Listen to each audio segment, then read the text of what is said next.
In this Easy Ed video lecture, we are going to see an introduction to engineering mechanics, wherein we learn the meaning of mechanics, its classification, basic concepts in mechanics, the various types of forces, basic laws used in engineering mechanics, and the system of units used in mechanics.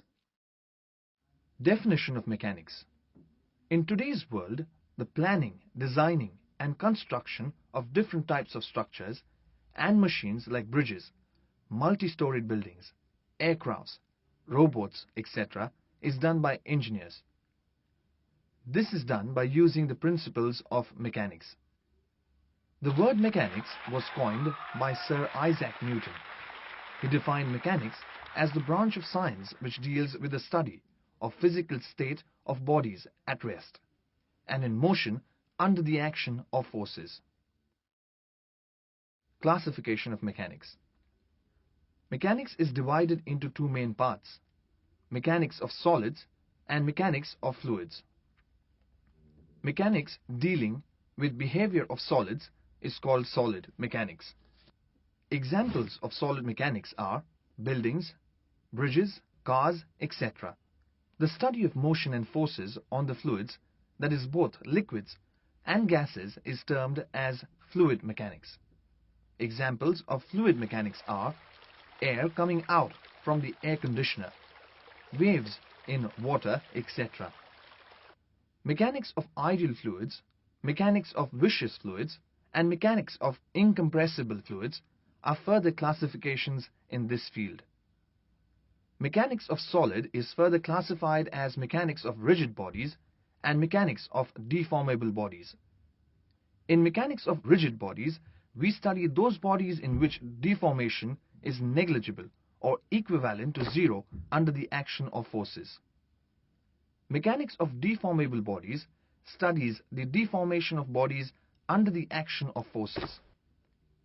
In the example shown, the metal box is a rigid body, whereas the paper box is a deformable body.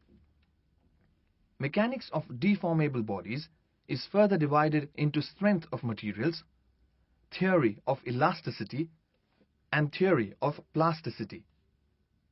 In our course, we shall learn only about mechanics of rigid bodies. Rigid body mechanics is further branched into statics, where the state of the body is at rest, and dynamics, where the body is in motion. A building is a static object, whereas a moving car is a dynamic object. Dynamics is further divided into kinematics, in which we do not consider the forces responsible for motion, and kinetics, where we consider the forces responsible for motion. Consider a football rolling on the ground. When we only consider this motion without considering the forces responsible for this motion, it is called kinematics. On the other hand, if we consider a boy who kicks the ball, thus applying a force after which the ball starts rolling, it is called as kinetics. Next, we will learn about the basic concepts involved in mechanics. They are length, time, mass, weight, momentum, rigid body, deformable body, and force, and its characteristics. Length is a concept to measure linear distances. In short, it is just the distance between any two points. Time helps us to study the occurrence of events. For example, Earth's rotation around its own axis takes a time of 1 day equal to 24 hours. Mass is the quantity of matter contained in a body. Mass is independent of the gravitational force and always remains the same for a body. On the other hand, weight is the force with which any mass-containing body is attracted towards the center of the Earth due to gravity. Therefore, weight always acts vertically downwards. In simple words, weight is the product of a body's mass and the gravitational pull acting on it. On the surface of the Earth, this pull is found to be 9.81 meter per second square. Consider an astronaut whose mass is 120 kilograms. The mass will be the same on the Earth as well as anywhere in space. On the other hand, his weight on Earth would be equal to 1177.2 newtons, that is, the product of his mass and the gravitational pull. But in space, his weight would be zero, as there is no gravity in space. Therefore, he would float in outer space. Momentum is defined as the measure of the motion of a moving body. The product of mass and velocity is called momentum. Consider two automotive vehicles, a bus and a car traveling along a plain road. If both the car and the bus have the same velocity, which one can be stopped first? Of course, it is difficult to stop the bus compared to a car. What is the reason for this? Well, they both have the same speed, but different masses. This happens as the bus has more mass as compared to the car, because of which the momentum or measure of motion of the bus is also more than that of the car. Hence, much more effort is needed to stop the bus in comparison to a car traveling at the same velocity. Rigid body is defined as a body in which deformation is negligible or equivalent to zero under the action of applied forces. For example, if a small boy hits a table, the table does not break. In this case, it is a rigid body. Points A and B are the original position in a body. After application of two forces, F1 and F2, the body takes a new position.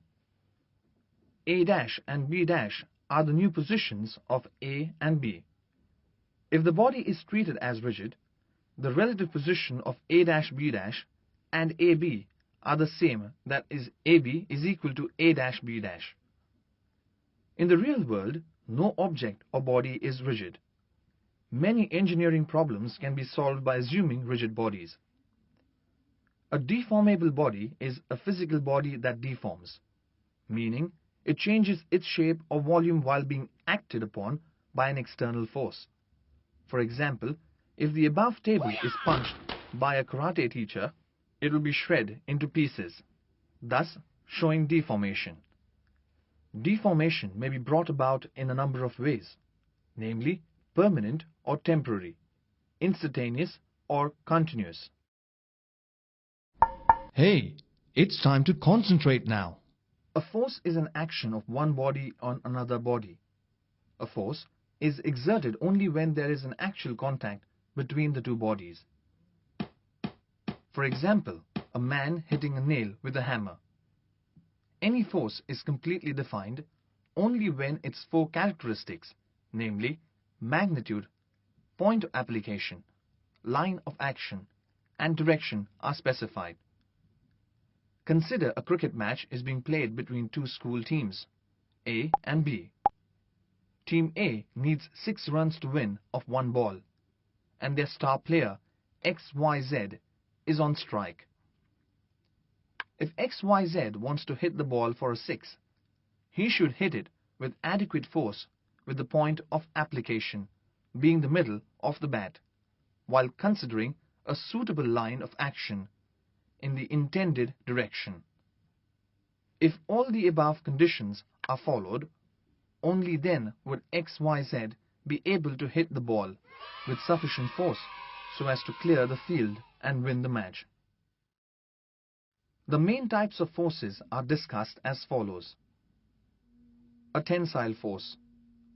A tensile force is an applied force that tends to pull an object apart. For example, ropes, cables, strings attached to bodies come under tensile forces.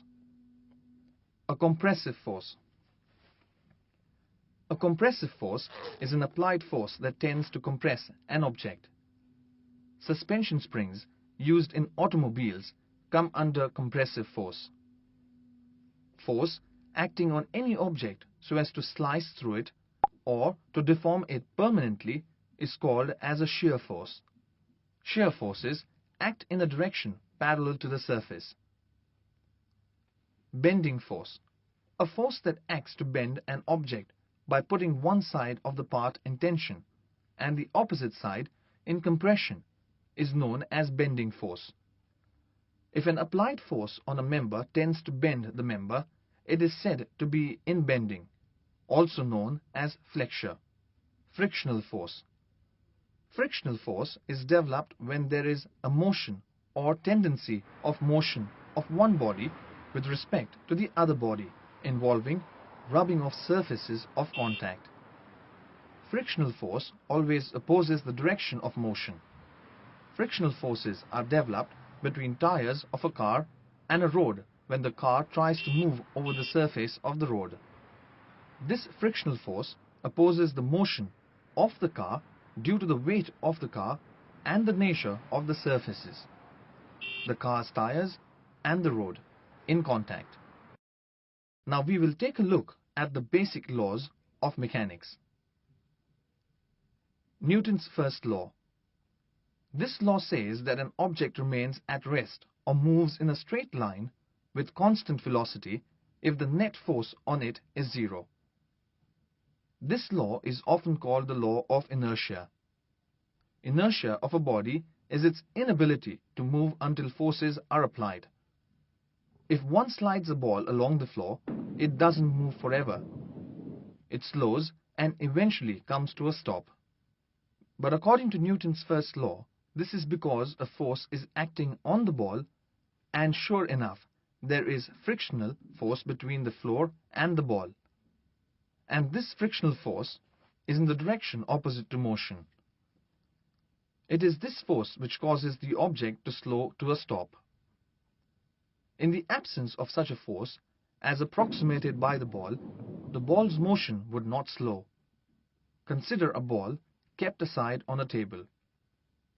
It will be in this state of rest unless it is acted by an external force. If we push the ball, it moves ahead. Seriously, pay attention. This is important. Newton's second law of motion.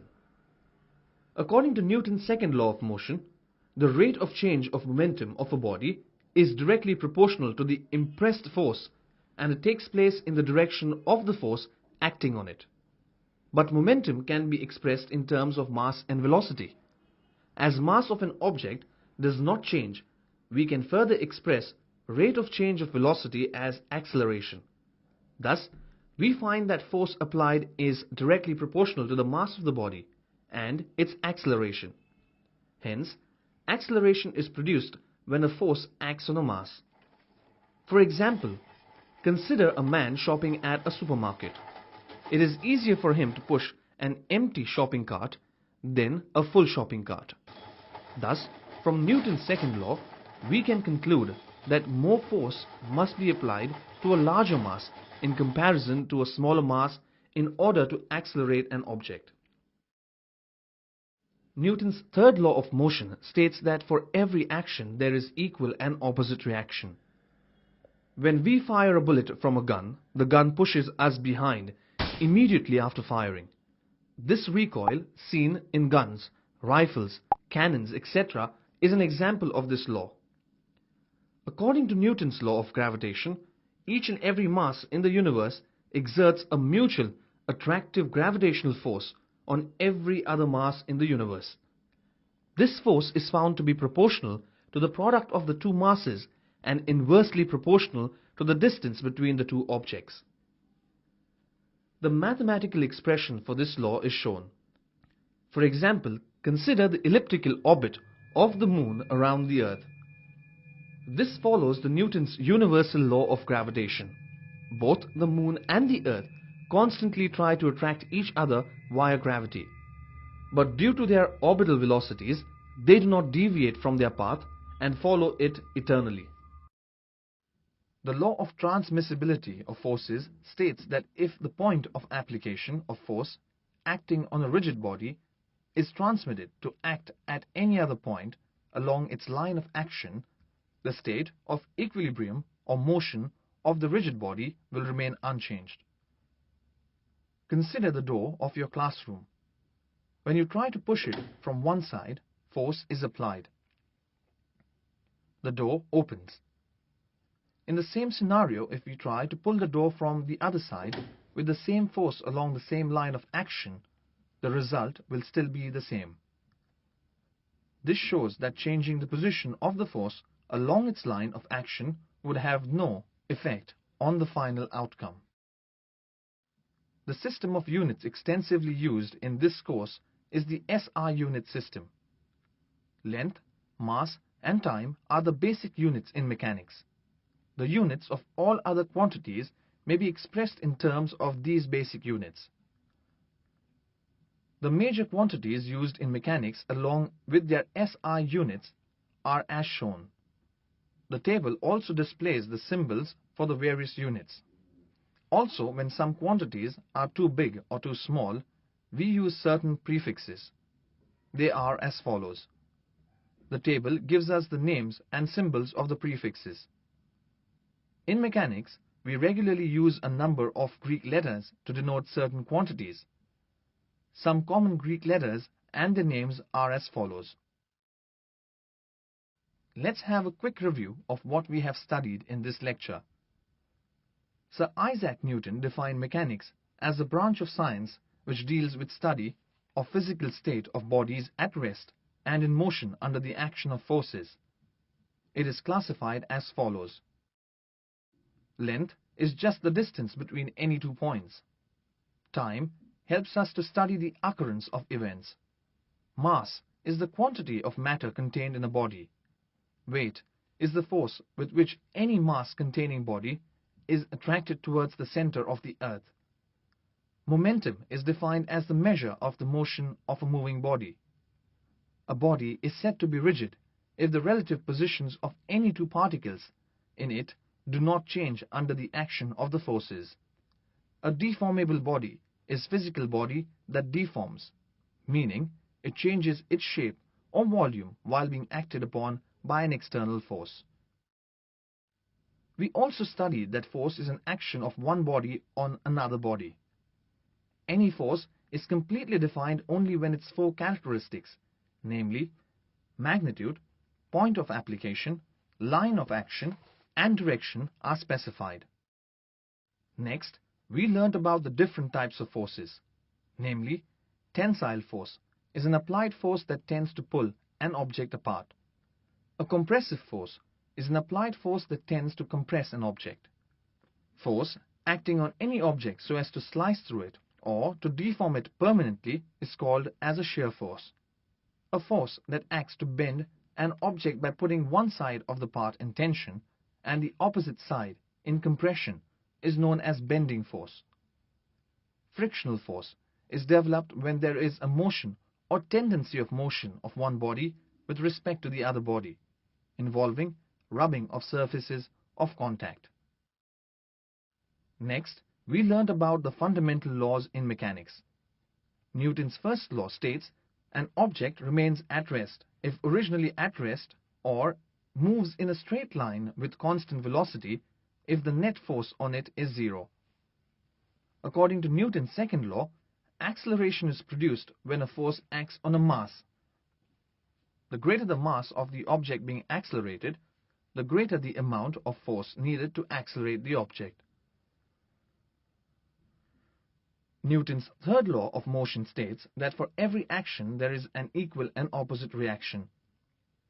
According to Newton's law of gravitation, each mass attracts every other mass in the universe by a mutual gravitational force. The law of transmissibility of forces states that if the point of application of force acting on a rigid body is transmitted to act at any other point along its line of action, the state of equilibrium or motion of the rigid body will remain unchanged. Then, we learned about the system of units used in mechanics. These are the major quantities and the units used in mechanics.